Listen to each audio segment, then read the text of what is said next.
You're listening to SM Media, the #1 place for exclusive content.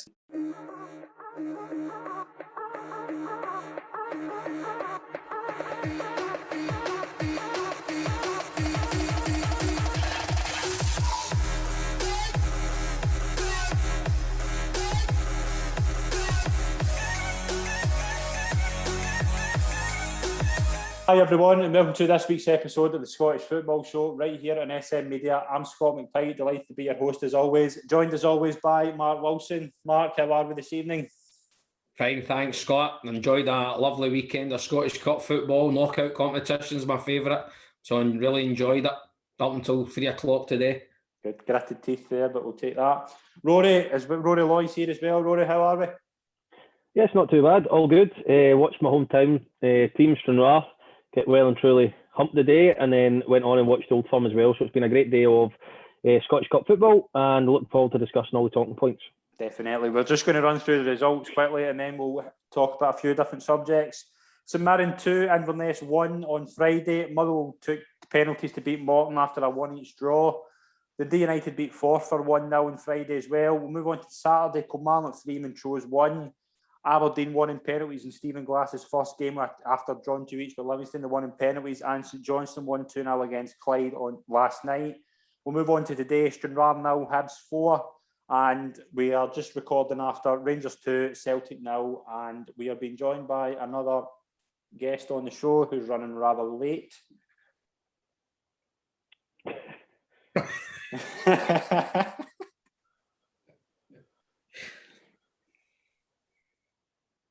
Right, we'll start that again. All right, team. We'll start that again. No, that's all right. Keep going. We're joined on the line by Shankers. Shankers, you're running late, but we'll ask why you're late. I had to put the cork back in the champagne there just for 5 minutes. No, I was just listening to interviews and stuff like that. That's the only reason I was late. Brilliant. We'll get some thoughts later on in the show, but we're just going to run through the results. Wilson, we'll start off with you. What was your result? We'll talk about the Old Firm more in a few minutes, but what was your result outside that? What was, apart from every other result, what was your result of the weekend?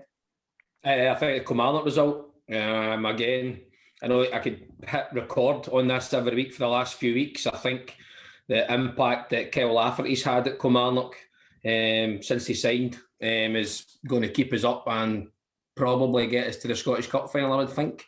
I think he's done really well. And again, Chris Burke as well, pitching in. Those two have obviously been over the course before, played in bigger and better games, and so you can only beat what's in front of you.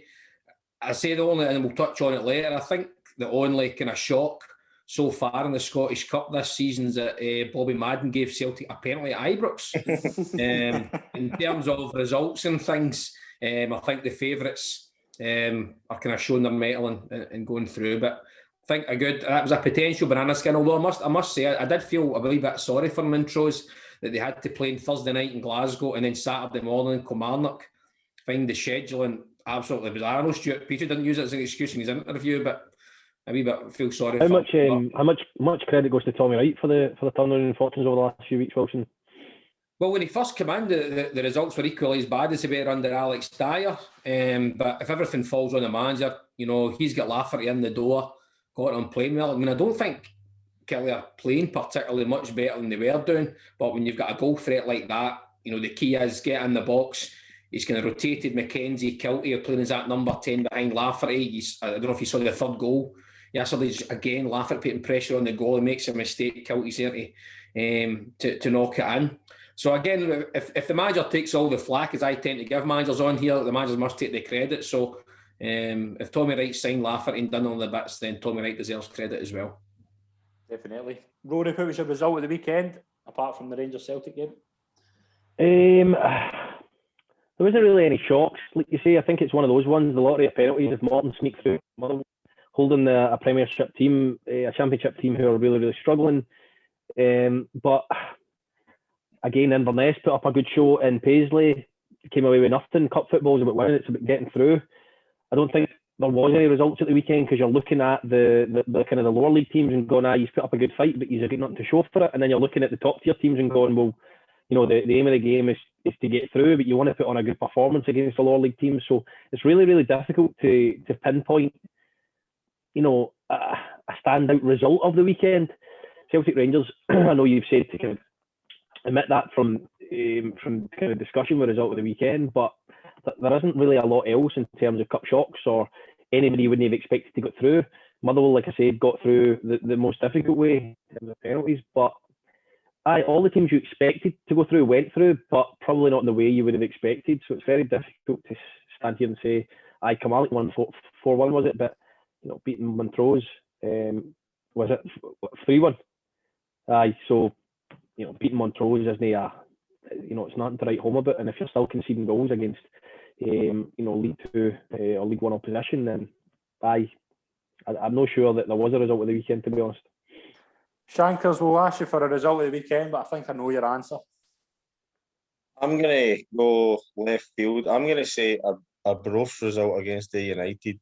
We've got a question about that later on in the show, but we'll touch on that now. How bad? I want to say, I'm not, if somebody told me a Broth would beat there, I wouldn't be surprised, but in the manner that they beat them, that's maybe a surprise. 4-0 were convincing, especially with league standings and stuff like that. I know you're maybe wanting a Scottish Cup result of the weekend, but as Rory says, there wasn't much shocks. So our Broth beating here 4-0 convincingly, and that's maybe lifted the Broth and gave them momentum to kick on for the rest of the season. And Ayers fixtures are not looking too promising. It could be a wee bit of worrying times for them.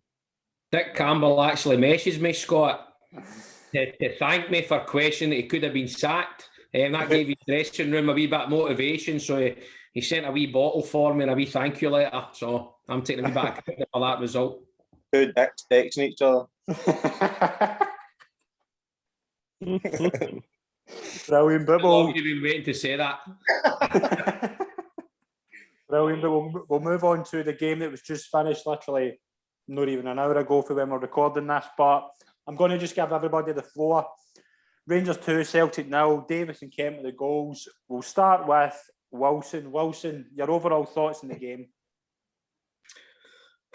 Where do you start? What I'm going to say is that this weekend we've witnessed 2 national funerals. Prince Philip's on Saturday, and what I think you've seen today is the death of Celtic Football Club as we know it.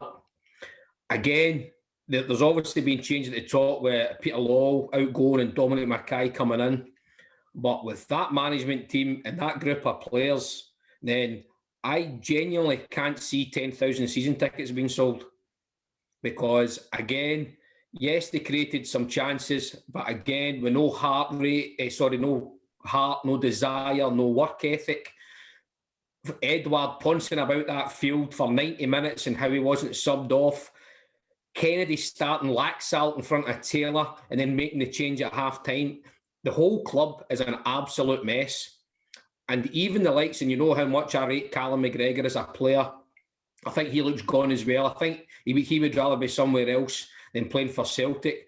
And I touched on this on the show we did with Hamish Husband. I genuinely believe that Ryan Christie could play his way out of the Euro squad with how bad he is just now. His performances this season in a Celtic jersey are right up there with Jeremy Frimpong. And just on Jeremy Frimpong, I'm just going to make an apology to that man who has now promoted himself to the second worst ever Celtic player, now that Diego Laxalt is now the worst player. What about John Joe Kenny? He's threw his name in that. John Joe Kenny didn't have a terrific performance today, but I think he's actually been quite steady over the last maybe 5 or 6 games that he's played. Today, he was absolutely terrible, but I'm quite sure by his own admission he was terrible. The boy Welsh, every time he gets the ball, I think he panics. I think Christopher Ayer is a shadow of the player now, and if you're looking to get, he was quoted during Brendan Rodgers' time, 20, 30 million. Take 5, let him go. Callum McGregor as well. They're doing their value now. Edward, straight swap for one of the boys in the Championship, Stephen Dobie or something, on that performance today. And that reflects again on the manager, and this is why John Kennedy shouldn't be getting the job. Okay, Aye, to leave that's to gone leave anyway. Edward on that pitch for 90 minutes today was nothing short of shell shocking. I actually don't think there was any Celtic fans. You guys may know some Celtic supporters. I don't think there was any Celtic fans there at 3 o'clock thinking we're going to win this today. Even before they looked at the team, you know, and yes, they create chances and you can create as many chances you like. See, if you don't score, then it doesn't matter how many chances you create, you know. And as I say, it was so lethargic. I actually thought, with the greatest respect, I actually thought Scott Brown was probably Celtic's best player. Yeah, he was mad. He was never going to get man of the match. Come on, you being serious? Serious, but at least see. To be fair, he runs. I mean, he runs about. He tackles. He get absolutely hot. But I think he was Celtic's Start best me on player. that nonsense. That used to drive me mad when I was playing. He used to get pumped and come off. He's the only one that showed a bit of heart because he used to run about and shout at everybody. It's not playing well. I don't think he was shouting at anyone, but he put in tackles, he broke up players on the ball. I mean, for me, Aribo or Davis was man of the match. They were the best players in the park. Nathan Patterson probably could count himself unlucky to never get man of the match. Alan McGregor called upon when required. Connor Goldson could have went straight home with his strap on, no need to wash it. At a centre half in an Old Firm game, that tells you how bad Edouard was. So, as I say, Scott Brown's performance was maybe a 6 out of 10, but he was Celtic's best player in my opinion. But as I say, there's none of those players, apart from maybe David Turnbull, who I think should possibly maybe make the Scotland squad in front of one or two others. I would keep him, but see the rest. See if you can get money for McGregor, or Edouard. Get them out. I love Callum McGregor, but he looked lost today. He looked fed up. See what you were saying about Brown, like running about and tackling and all that. That should be like minimum requirement for a football player, if you know what I mean. Yeah. I know that's all. It's hard to go say like he done well, which didn't. But that should be like your minimum. That should be your basic requirement as a football player for what he's doing. There was nobody to get pass marks at all. Gordon Strachan, I was listening to him in the studio there, and he's saying about McGregor was man of the match because of the saves he pulled off, and Davis is a holding midfielder. He was up there as well, so that shows you that there was positives not for Celtic. But I don't know if there was. Was there? Can you take positives for creating all the chances, but still it's a cup tie at the end of the day? You can create all the chances you want. You're out the cup. You know what I mean? Well, so the way to look at it as the League Cup final last season, Rangers created how many chances? Did you take positives? But with Rory, how much credit do Rangers deserve for the performance today? A lot of credit. Excuse me. I was saying before we came on, I think regardless of how the game's going at the moment, any Old Firm game's going at the moment, Rangers have a mental edge. Celtic are mentally quite weak at the moment, and Rangers were in that space about 18 months ago where it doesn't matter how the game's going, it doesn't matter how well they're playing, they just don't believe they can win. Mm-hmm. And one thing you need is belief that you can win. You know, when you rewind 10 years ago, they're showing those clips before the game of the 2 each at Ibrox, and then Mark Wilson's winner through Parkhead with Lennon and McCoy's fault. That's two teams who believe they can win an Old Firm. That's two teams going toe to toe, and that's two teams that both sets of fans are going to believing they can win.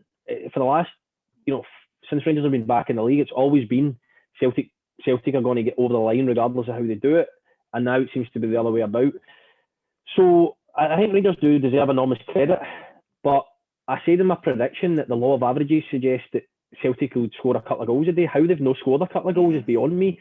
I do agree with Wilson saying to an extent about Edouard, because you didn't see him most of the game, and then he missed that penalty, and all of a sudden he was in around the halfway line wanting the ball, looking for the ball, because he felt he had to make up for it. That reaction of, I've missed a penalty, I need to make up for that. It's kind of Shankers touches on as well. That's basics. You should want to perform to your highest regardless as a football player. So for him to miss a penalty, to then get him at the halfway line, wanting to take the ball, wanting to be involved in the game. But I thought he did start brightly. He chopped, I think it was Helander or Goldson, he chopped him 2-3 times and had a clear shot and goal, and it's a poor finish, but he looked lively enough for the first 10-15 minutes. But as soon as Rangers scored, I just felt that Celtic didn't believe they were going to win the game. Yeah, that's what I thought as well. They had a lot of possession. They created chances, yes. Alan McGregor is exceptional. There's no doubt about it. Over the piece, Rangers deserve credit, but I still think if you look at over the course of the game, if Rangers hadn't had the season they've had, then if that was a league game that at the start of the season, I think Rangers would be coming away for that going, right, we were relatively lucky to come away 2-0 winners there. So I think a lot of Celtic fans, as Wilson's just displayed there, that they're going to be reactive. They're going to react because it's just happened, and they're going to. But I think if you were to, wait till Monday morning and take a step back and look at it again, if Celtic take their chances, and they didn't take their chances, I understand that. But if they were to, then there's not much between the two teams. But Rangers' mentality is getting over the line at the moment, and they seem to be able to win regardless of who they're playing. Yeah, definitely. Wilson, is there anything you want to add about the game? Like, you want to give Rangers credit, or are we moving on? Oh no! As I say, and I see we discussed this slightly on air, and obviously Rory and Mark and their esteemed footballing careers put us to rights. And as Mark touched on there, I coach at a very low level at the boys' club, and that's what I say to my kids. I don't care how talented you are. See, if you don't work hard, you'll not play, and that'll be it. And you can have all the back. We touched on Lionel Messi. Does Lionel Messi just have great quality, or does he get tore in? Does he make tackles? Does he have that desire? And I just, especially in an Old Firm game, and especially what it meant, because I don't think for a minute John Kennedy's going to get the Celtic job. But even if John Kennedy had beat Rangers 5-0 today, I don't think he would get the job. But if you get into a game, your last chance. Or silverware.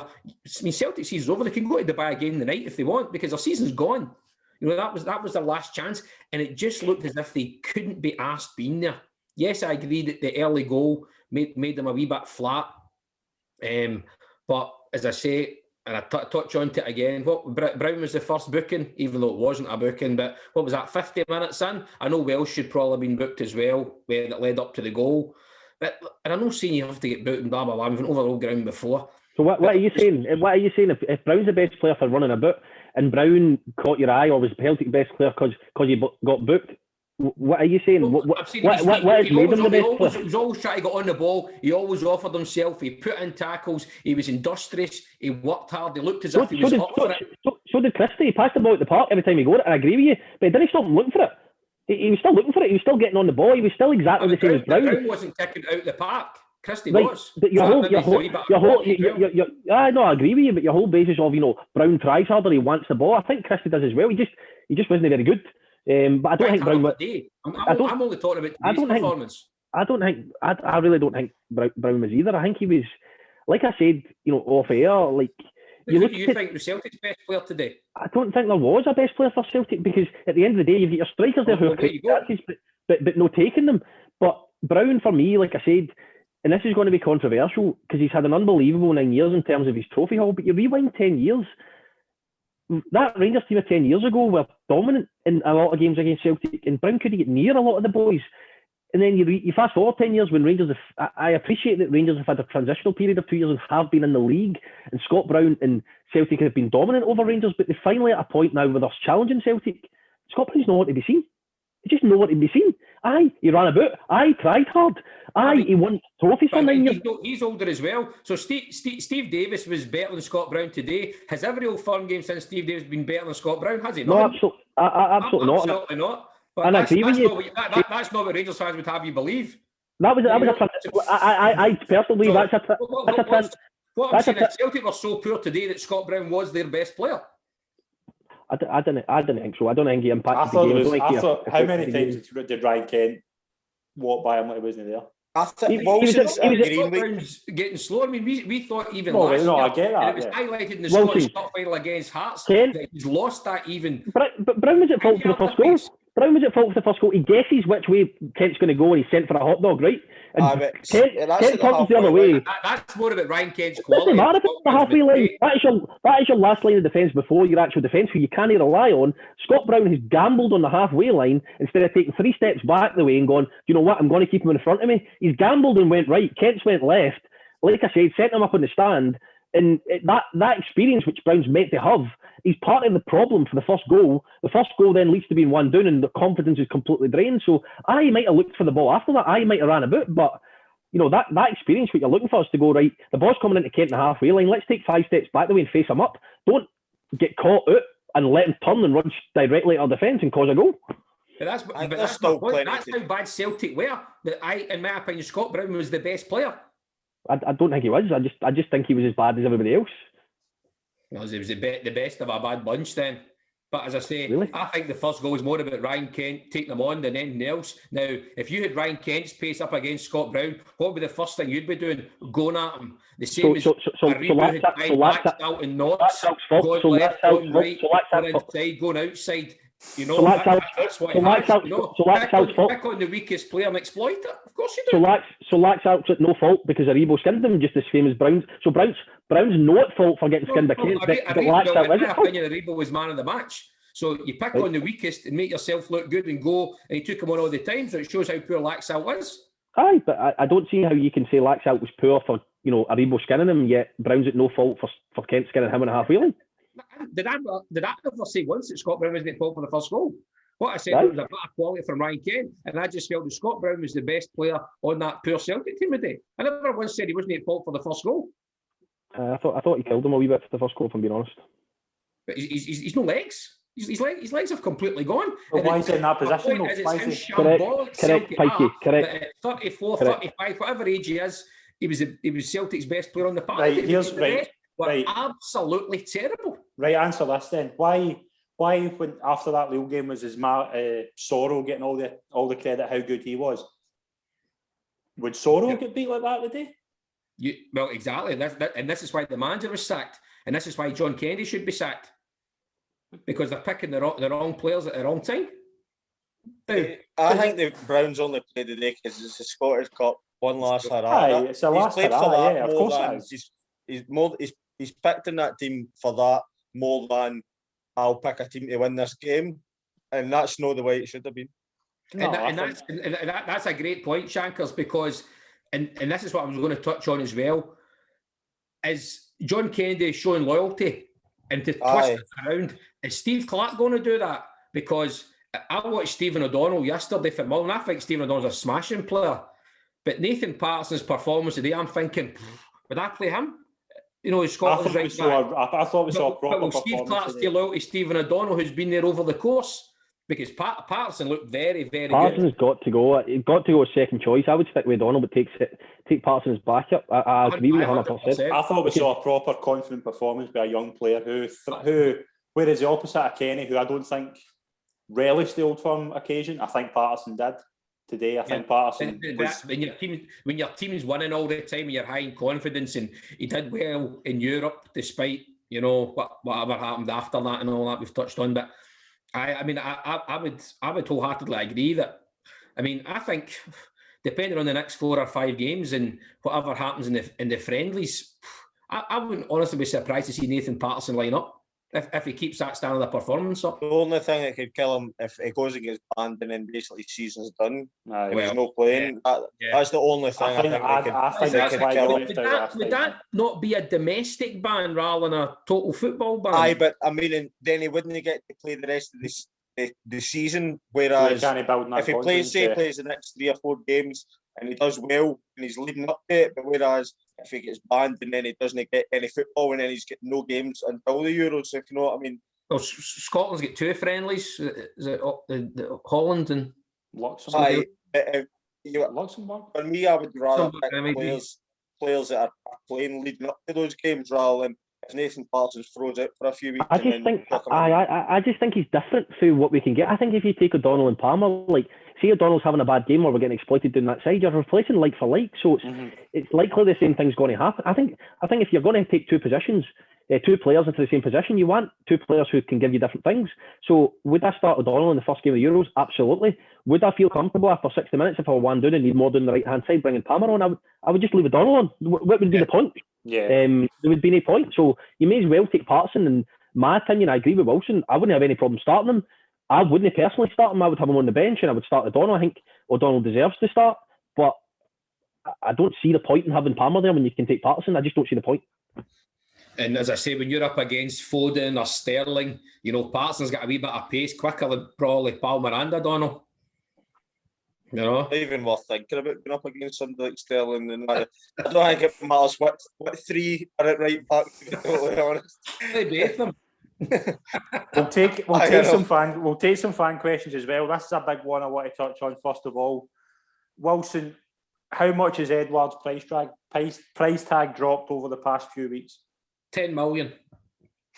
I think if you get 15 million for him, you'll be doing well. What do you think, Rory? Do you think that it's dropped 10 million and I've got him at zero now? But again, it depends on the buyer, of course. Depends on the buyer. Like I heard somebody, one of the pundits, it might have been Strachan, say Celtic sold him on the dream of 10 in a row and that's why he stayed. I think that's nonsense. I think he stayed because Celtic didn't get enough money for him in terms of bids, or no bids come in at all. I don't think Odsonne Edouards took a step back and went, right, here's my options, I'm going to stay at Celtic because I want to win 10 in a row. I don't think that for a second. I think that...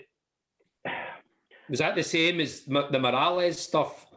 You know, the same when he was on fire and, 80 million was the valuation and the teams from China, no bids appeared all of a sudden and he stayed.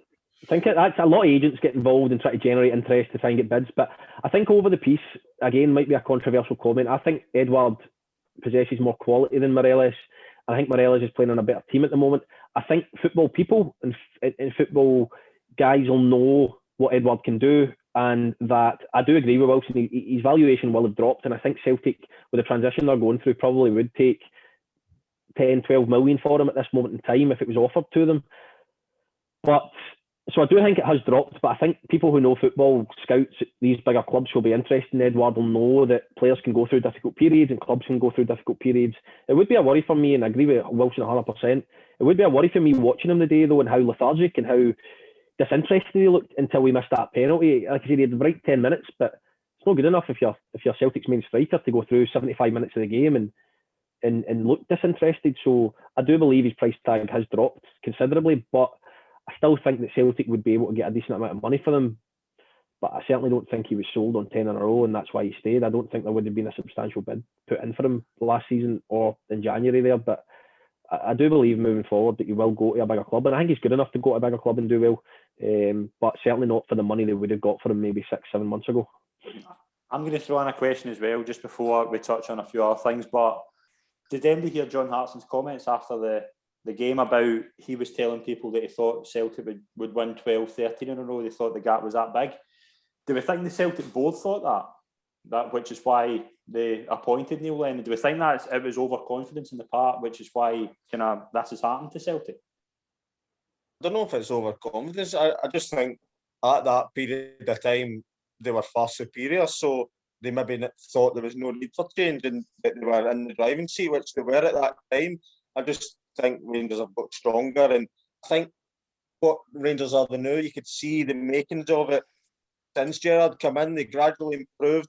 Although they never won the league, you could see European performances and there was glimpses that this was coming together, and it's just all clicked this season.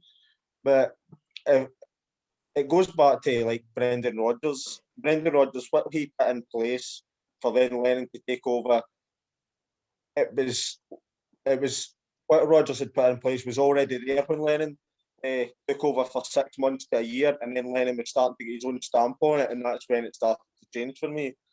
So but main thing is, I think it was just thought it'd be finances and an easy option for the club, to be honest. Wilson, what's your thoughts on that? Did John, as Shankers touched on, did John Hartson make these comments when Brendan Rodgers was the manager that he could see Celtic, and if Brendan Rodgers had stayed, going by the success that he had, it would have been that, to be honest. Possibly, possibly. But again, I just felt at the time, and hindsight's a wonderful thing. Neil Lennon come in, finished off the league campaign as such, and won the Scottish Cup final for the treble. Then the next season, you could argue that Rangers capitulated, after was it the Old Firm game at Parkhead. They went to Dubai. Mm-hmm. So you could argue, and Celtic obviously got a wee buzz from that, and that's where I think over the years that the league can be won and lost. Like, I don't think anyone from Hibs down is capable of beating and haven't taken points really off Rangers or Celtic when it was Celtic. They can't just rely on the 4 Old Firm games to decide the league.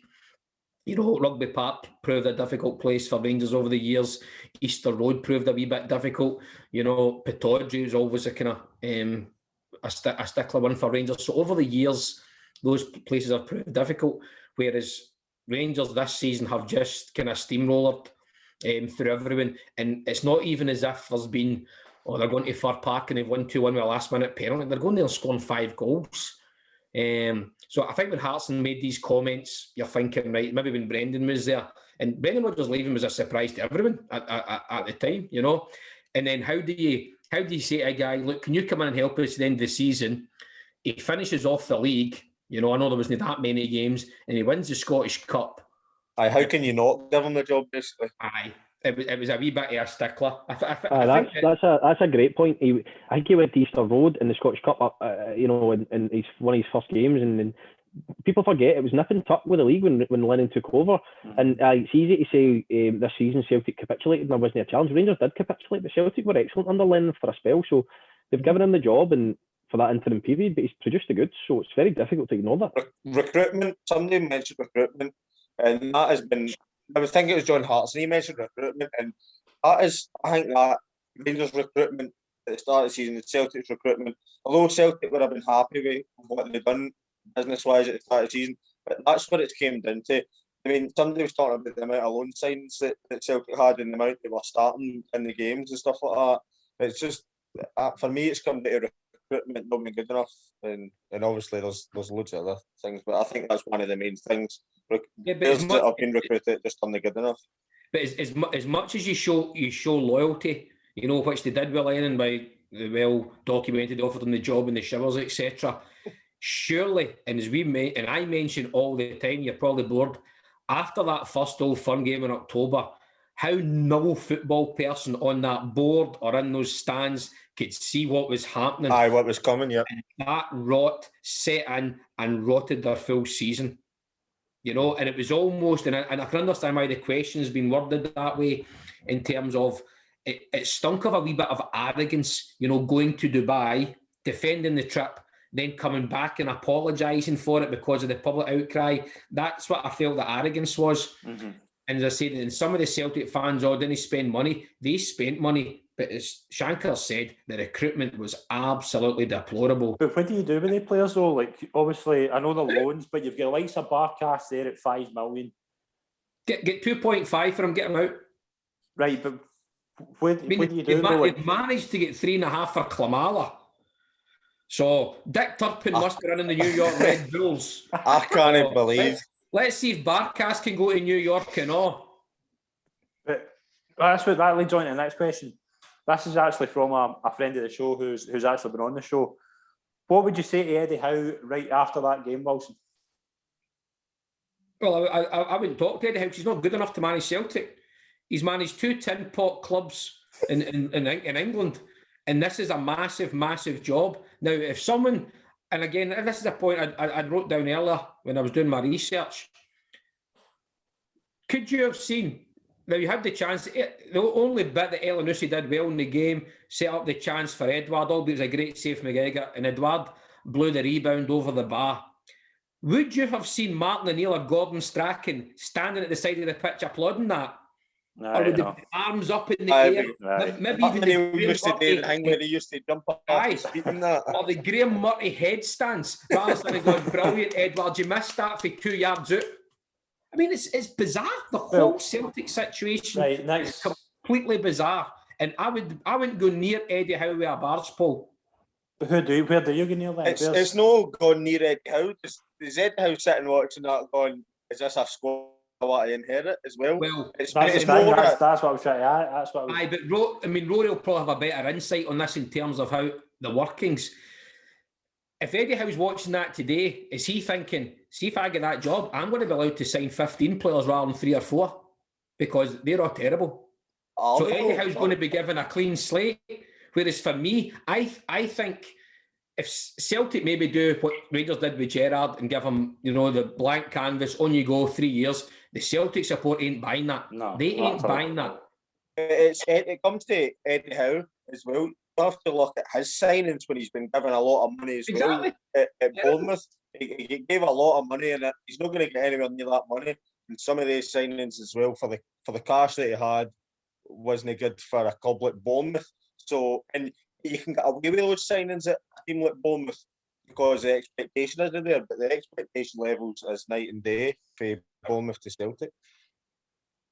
Rory, what's your thoughts on that? Obviously, Wilson said about the inner workings. What do you think of that? I probably sit. I agree with how he's a manager. Joe feels passionately about him, being any way, associated with Celtic or have any preference as to who they take on. But I'm quite as passionate. I wouldn't say don't go near him with a barge pole. Is side of things, Wilson has spoke quite a lot tonight about the bizarre decisions with Laxalt starting, taking him off at half time, and just a number of decisions that have been made from Celtic within this season tactically. I think Eddie Howe is tactically astute. What I think he might struggle with is the expectation, as Shankers said. I don't think it's the same. I've said on the show before, one thing that always sticks to me with Walter Smith, and I remember him saying a couple of times when he was at Everton, losing is acceptable at these clubs down in England. Losing is acceptable at Bournemouth. Losing is acceptable at Everton. Losing is not acceptable at Rangers or Celtic. Rangers have been arguably the best team in the last three old firms, right? They're a club in crisis at the moment. Wilson's came on there and said that it's the death of the club, and arguably they've been the best team in the last three old firm games. It's not acceptable to lose. It's just not acceptable. And see, Eddie Howe comes away for that game and says, we're the better team, and starts talking about all these fancy tactics, fullbacks going for into out, and strikers dropping deep, and midfield rotation. Celtic fans will not buy it. And I think that if he comes up here with that attitude, he'll struggle. I don't agree with Wilson to the extent that he's saying, I wouldn't go near with a barge pole. I think that, for example, that type of manager could get a better performance out of these players. They're not good enough to play Celtic, play these players. I think a manager like Eddie Howe could get them playing a lot more attractive football, and they would be a lot more difficult to beat, and they would be a lot more astute defensively as well. I just don't know. I just think with Eddie Howe, when it's rumbled on that long, that I totally appreciate everyone, withholds the right to make their own decisions and say to them, right, I want to wait on Crystal Palace, or I want to wait in Newcastle. But how long do you wait before it becomes like, no, we can't wait that long, They'll not sit right with the Celtic fans if he gets to the summer and he goes, right, okay, I'll come to Celtic then. That's how it looked. I think Celtic need to act or deliver a message sooner rather than later. Whether this prompts him to do so, I'm not sure. But I don't think Eddie Howe would be a bad appointment. I disagree with Shankers to an extent. I know he got a lot of money down at Bournemouth, but it fails into insignificance compared to what the teams around about him are spending. So it's all relevant. Bournemouth might have spent money on Josh King, whoever it may be, 10, 15, 20 million. You look at them facing Chelsea next week, have just spent 200 million over the last two transfer runs, so it's all relevant. At Celtic, he's not going to face a Motherwell who spent more money than them. So, it's an interesting one. I think he's got the potential to work. I just think that I would worry, based on what Wilson says, he's no worked at a club in, what does Bournemouth hold, 10,000? He's went and won the championship with him. And that's what the bit I would be looking at, right? What can he do with the most money in the league? He went to Bournemouth in the championship and hosed it, got them promoted with the most money in the league. It would be similar with Celtic, but he needs to come up here and know that it doesn't take 3 months to get your tactics right. To see if he takes 3 months to get it right, the league's gone. So I'm probably sitting somewhere between, I agree with Wilson, but no, don't feel as bad. If Howe came to Celtic, I'd be thinking that's a decent enough appointment, but I would need to be convinced.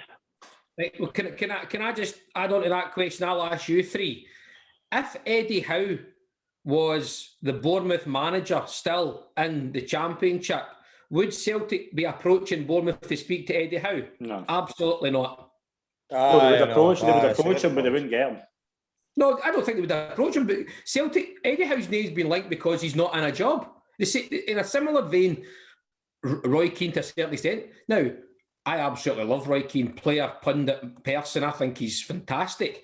But he's not managed a club for 10 years. I don't think he would suit done well as a manager, the job as well. What? Sorry about that. Rory's bringing his girlfriends onto the chat.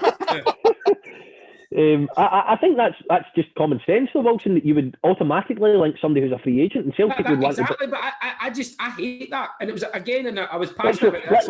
Let's pick it.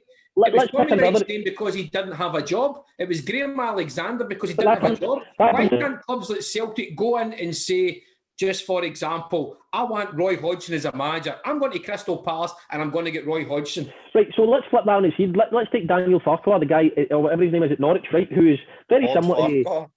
Farquhar, is that his name? I don't know. Anyway, he's at Norwich, right, and he took them to the Premiership, had a terrible season. They stuck by him, unlike Bournemouth did with Howe, and now, again, they finished top of the Championship by a mile. How much more is it going to cost them to get him in than it would somebody who's a free agent? So I just think it makes financial sense to go for a free agent. So if you're sitting there going, right, would I want Roy Hodgson or Eddie Howe? I'm not convinced Roy Hodgson would be any better than Eddie Howe. I'm just sorry. But it would cost them a fortune to do that, Wilson, an absolute fortune. That shows ambition and that shows stature. That you can go to a Premiership team, top of the Championship, good German team, and go and take their manager. I don't think they can, though. Well, but that's what I'm saying. Why can't they do that? They Why don't have money. I just don't. I don't know. It's always got to be. Don't have any more. They don't. And that's why these managers fail at X, Y, and Z, and then still get another job. They don't have any more money, Wilson, though, than top Championship clubs. You're saying they've got all this money. You know, you look at Norwich. They must have money to go and get a decent manager. I don't think they've got enough money. I don't think they've got enough money to go into Bournemouth. Say Jonathan Woodgate has a great season. I don't think they've got the money to go in and go, by the way, we'll take Jonathan Woodgate. I think they'd be like, we'll show us the money, and they would run with their tail between their legs. Can they afford to compete with these clubs? Well, here's another question, right? Say Sean Dyche. How much would it cost compensation wise to go and get a Sean Dyche or somebody like that? Like it would cost money, but if you want to show ambition and do things, you need to pay. You can't just but what I'm saying. Rangers did that and ended up. Let's just get Eddie Howe. Eddie Howe has no credentials to manage a big club like Celtic. I'm sorry, he doesn't. Rangers did that and ended up in the third division. Does Roy Keane as a manager? Does Roy Keane? No. He doesn't. But that's what I'm saying. I'm saying Celtic should be showing their muscle and going. They're just being linked with guys that don't have jobs. But that's the same with everybody, though. We're a club that can go out and say, you know, there you go. Go and take somebody's manager and show a bit of intent.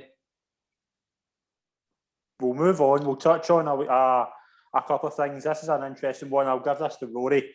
Where does Alan McGregor rank in terms of Rangers goalkeepers and Scottish goalkeepers of all time and right now?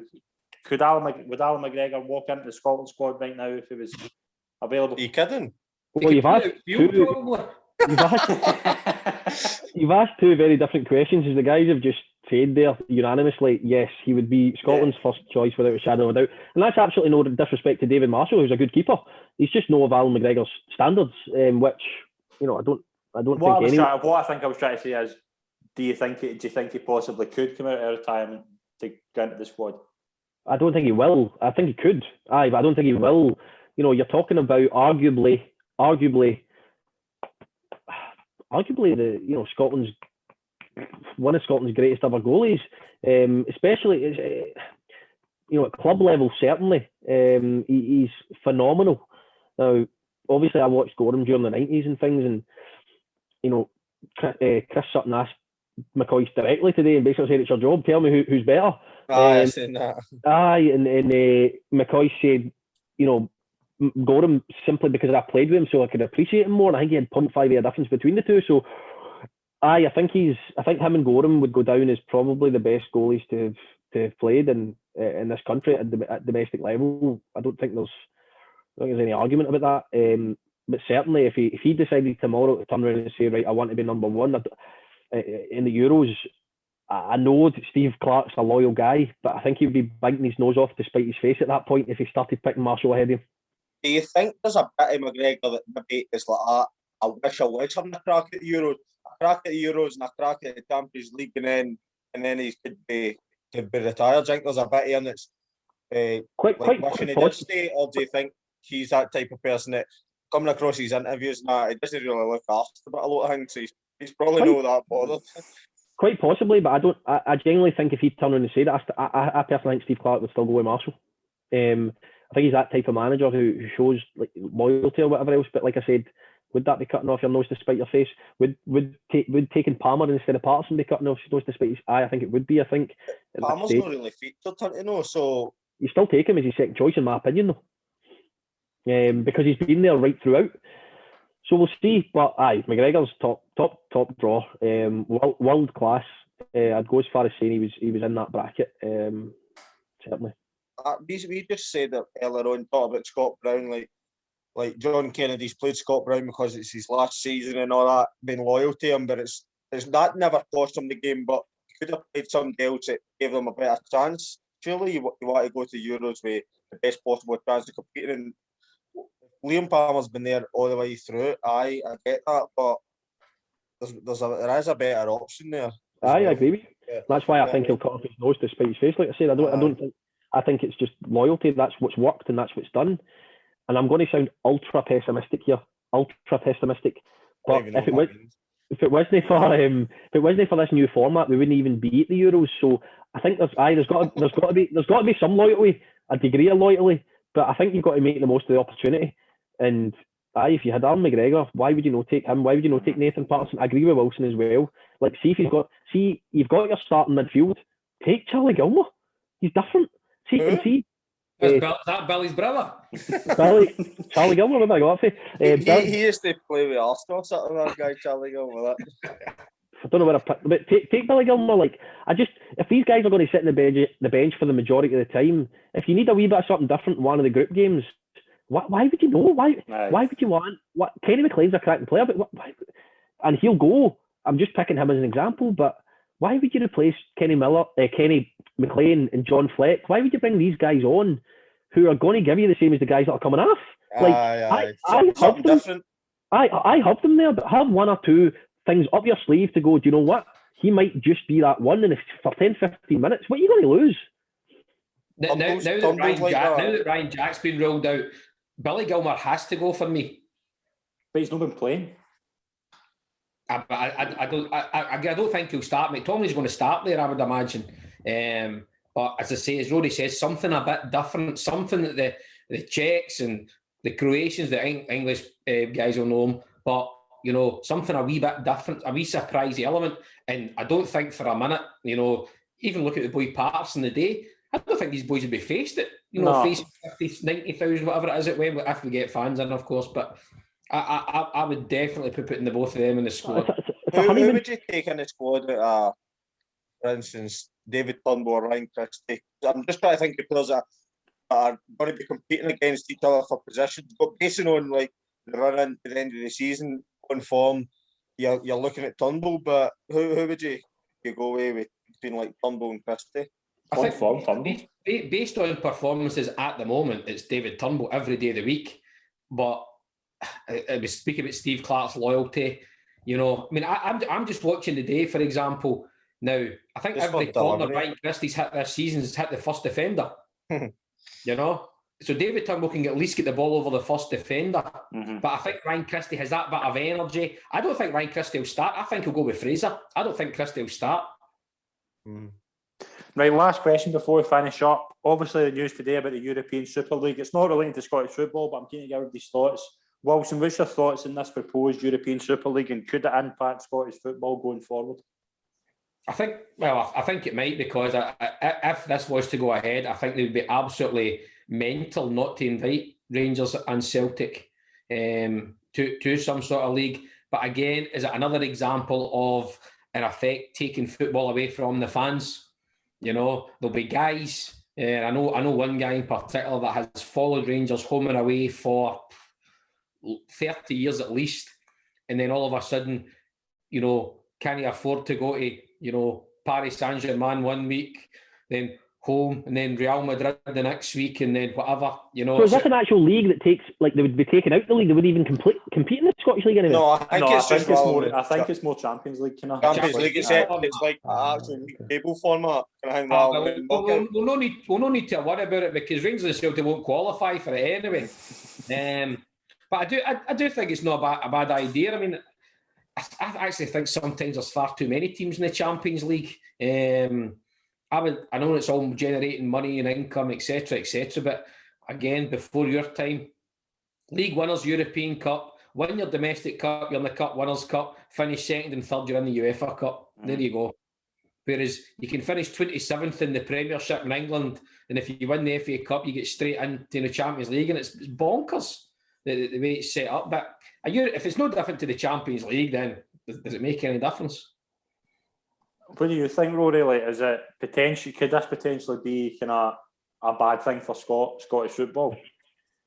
I don't know how it would impact Scottish football, because I don't know what it would look like. I don't know if there would be a main Champions League and then, a secondary tournament or a secondary league with, similar to your Europa League as it is at the moment. But, touching on the actual idea itself, at the moment, does the Champions League end up at the end of the season with the best team in Europe winning it? No, it's a knockout tournament. So, over 2 legs, it's not a reflection on the best team in Europe. It can be if it works out that a Bayern Munich or whatever win it. But we've seen teams win it over the years who haven't even won their own league. So I like the concept of it to an extent, but I think that, towards the end of that kind of period, if you've got, say, 10 teams in that league or 12 teams or whatever it may be, with 7-8 games to play, you've only got 2 teams that can win it. Do you really want to be travelling the length and breadth of Europe to play in games that don't even mean anything? I do appreciate that can happen in the Champions League at the moment, but only 1 or 2 games towards the end of the group stage. But the idea of being 15 points adrift and you're needing to fly to Russia one week and then Portugal the next week, and then I just don't know if that would work logistically. But I think over the piece, it's a good concept to try and find out the best team in Europe. I preferred the Champions League when there was two league formats, but as Wilson says, it all boils down to money and entertainment. People want to watch knockout football, and they want to watch the top teams going head to head over 2 legs, so it's exciting. But it's not a reflection on the best team always. How it affects Scottish football, I think that if Rangers and Celtic won the completing in the Champions League, that would definitely be a blow, or given the opportunity to compete in the Champions League, especially with, all jokes aside about Rangers and Celtic, especially with Rangers being back at their peak, and Celtic hopefully can get to that stage as well, where they can both qualify for the Champions League, so that it's a given that if you win the league or finish second, you're going to the last group stages.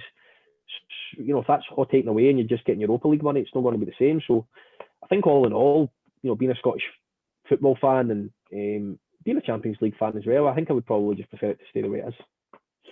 Shankers, anything you want to add on that? No, I agree with the money side of things. I think it's all to suit the big teams. The big teams aren't want teams like, I think at the top of my head, the young boys and Shakhtar Donetsk. They don't want to compete against teams like that. They want to test themselves against basically all the teams that get to the quarter-final stage. That they're wanting those teams in a league format. They're not wanting teams that all the kind of Eastern European teams and stuff like that are getting through. They're not wanting to go to places like that and play football. They're wanting to play all the best teams, and I get it, because how good would it be for us to see all the best teams on the telly during the week for our point of view for watching it.